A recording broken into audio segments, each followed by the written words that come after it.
Buntag itong tangan. Ay, maganda. Ang bala ang libro o kasaysayan ni Galasya. Usa ka din usa kini kadaan sa matag usa ka nato nga kita makamata sa kamatuoran. Ang iyang kasaysayan usa sa pagpahimangno kanato nga sa kapanahonan ni Kristo nga siya nagpas-an sa krus ug nagpalansang. Ug atong sabton ang mga tawhanon iyang giluwas sa mga sala nga nabuhat sa mga tawhanon. Ug walay kapin o bugti sa iyang gibuhat nga pagsakripisyo. Siya nagpaila sa pagsakripisyo para sa mga tawhanon. Ug ang mga tawhanon nga siya diha nga ila silang nakita, ilang gipakaway bili ang mga milagro nga gihatag kaniya na isama usab dinhi sa lugar nga balaan nga ngamahan nagpakita og mga mensahe o milagro sa pagtabang sa mga tawhanon. Kini usa ka daan sa matag usa ka nato ug unsa ang atong nakatunan ug unsa ang atong nakita o nasayran dinhi sa lugar nga balaan. Ang mga mensahe kaniya dili direkta ipamata kun dili iagi og sumbingay aron sa matag usa ka tawhanon mutugyad ug mutuki ug unsa ang kamatuoran. Ug atong sabton sa iyang gibuhat walay kapin o bugti. Apan ang tawhanon nga gipakita o gipasayod sa kamatuoran sa pagtabang sa mga tawhanon nangita og bugti o kapalit. Sa matag usa ka nato kung kita magsunod sa daan sa amahan, kita adunay palasanon o sakripisyo nga atong pagasubayon. Apan ang tawhanon dili ganahan magantos o magsakripisyo. Mangita gayud sila og hamugaway og lunsay nga panginabuhi. Ug atong itandi sa panghitabo karon usa mga tawhanon nga nagduma og pulong. Ug gigamit lamang ang pulong para lamang sila mahamugaway o malipay apan wala nila huna-unaa nga daghan ng tao nga ilang gilimbungan o mismo ang ilang kaugalingon ilang gilimbungan. Ug atong sabton nakita og nadungog na nato sa mas gibuhat sa mga kaparian o pastor o naa sa panggobyerno. Labing alaot ang mga tawhanon nga nasa ubos apan sa mata sa amahan labing limpyo o hamugaway saktong adlaw. Manginaot ang mga tawhanon nga nakadungog sa kasaysayan sa Galasyas. Usa kani kadaan nga atong gamiton nga kita magkausa ug magtinabangay. Ug atong nakita nga iya sa amahan atong ipadayon ug palambuon ug ikaylap kanato sa tibuok kalibutan. Apan ang daotan maningkamot sa pagguba sa una-una og kasing-kasing sa matag tawhanon. Ug atong sabton ibalik sa kasaysayan ni Kristo. Sa panahon nga siya nagsangyaw sa puong samahan, walay bisan piso nga bugti ug walay lugar nga gipili aron sa pagpamata sa mga katawhan nga wala masayod. Sama usab kanato nga gipili isamahan o sa mga tawhanon nga naabot sa lugar nga balaan. Wala usab lugar nga gipili sa pagsangyaw sa pong sa amahan sa matag tawhanon.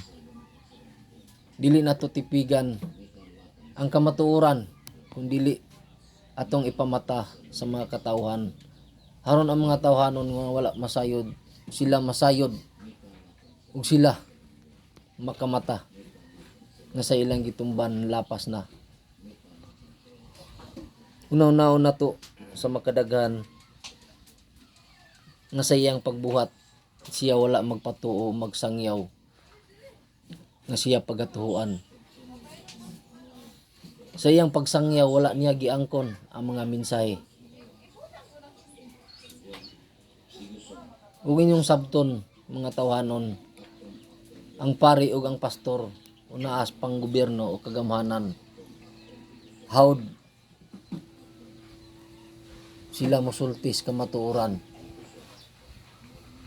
Ilang agnihon ang mga tawhanon nga sila moayo musangyaw sa ebanghelyo nga nasulat sa balaang libro. Ug atong tugyaron ang ilang mga mensahe kana dili iya sa amahan kundi dili iya sa daotan. Ang iya sa amahan igo lamang ipasayod sa mga tawhanon nga gustong masayod sa kamatuoran. Ug dili usab ihatag sa mga tawhanon nga hait og salabutan nga iya sa daotan. Kay may sama sila sa iro ug iring nga kini ilang pag-awayan. Ug mao kana ang nahitabo karon sa mga pastor ug pari nga gustong mobarog sa kamatuoran apan salapi lamang ang tumoy silang gipangbuhat. Muna kita mga tawhanon nasayod o dumuduong sa lugar nga balaan. Mubarog kita sa atong nasayran nga kamatuoran o mga milagro nga gihatag kaniya. Atong hunahon nga siya naa pa ato pang makita tagaan nato ubili importansya nga siya naa nga makahinabi pa sa matag usa kanato. Ug atong sabton sa kasaysayan ni Kristo wala siya moangkon nga siya ang Mesiyas. Siya ang anak sa amahan. Apan ang tawhanon naabot ang saktong adlaw o dan nga nahitabo kaniya. Ang mga tawhanon huyang sa pagbarog sa kamatuoran. Ang tawhanon mahadlokon mupas-an sa matag usa ka tawhanon ilabi na sa pagsakripisyo. Muna ang tawhanon gusto lamang muluwas siyang kaugalingon umulikay haron lamang siyang kaugalingon siya lunsay o hamugaway apan usa kana kadakong sayop ug atong sabton.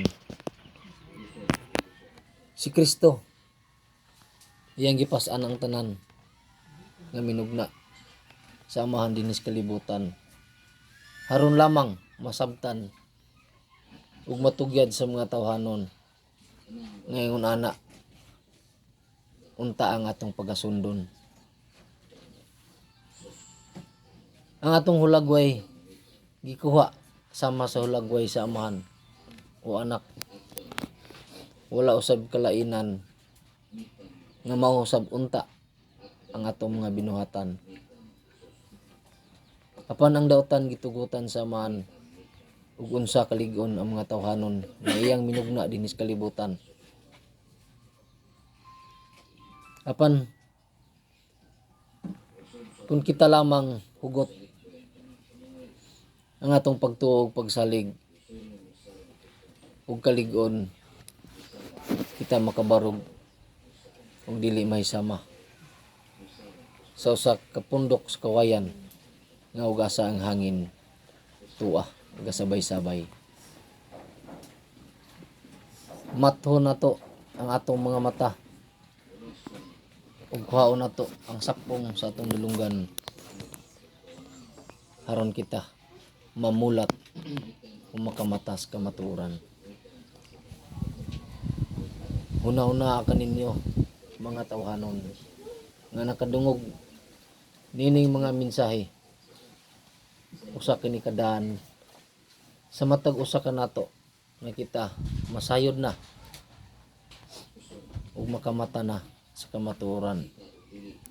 Dili diha dayon atong matugyad ang tanan, kundili atong matuki sa matag usa ka nato kakaugalingon ug unsa ang atong mga binuhatan. Sa matag usa ka nato kanunay lamang nga magsampit sa ngalan sa Dios Amahan sa langit ug magbuhat o magkinabuhi nga iya sa amahan.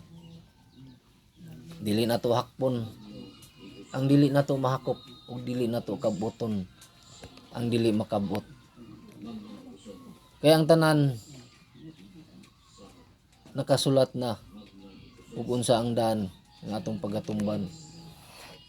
Muna kita naabot sa lugar nga balaan kay kita gitagaan og daan aron makamata ug mopamata sa mga tawhanon. Mao ra sad na akong ikapaambit ang kasaysayan sa Galacia sa balaang libro. Manginaot sa matag usa ka nato dili malimot sa pagsampit sa ngalan sa Dios Amahan sa langit. Daghang salamat ug mayong buntag.